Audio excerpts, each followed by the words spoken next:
2 minute সময় নষ্ট হলে কি এমন হয় মানুষ বলে, স্পেশালি বাঙালি জাতি এটা বেশি বলে।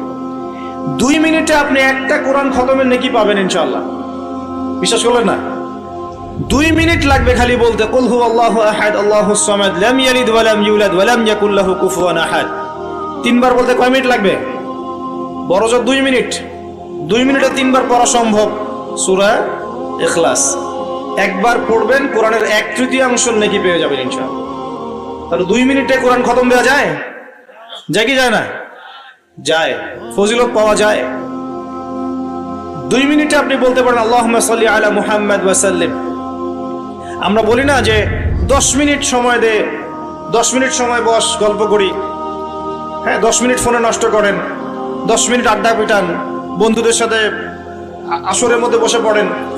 10 মিনিটে আপনি কোরআনের বিশুদ্ধ সূরাগুলো পড়তে পারবেন।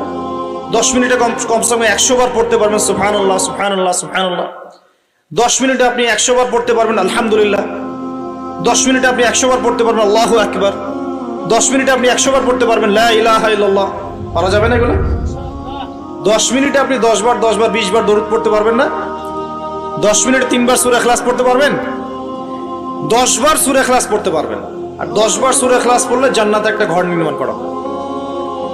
10 বার সূরা ইখলাস পড়লে জান্নাতে ঘর পাওয়া যায় ইনশাআল্লাহ। তো সময়ের মূল্যায়ন করতে হবে কি?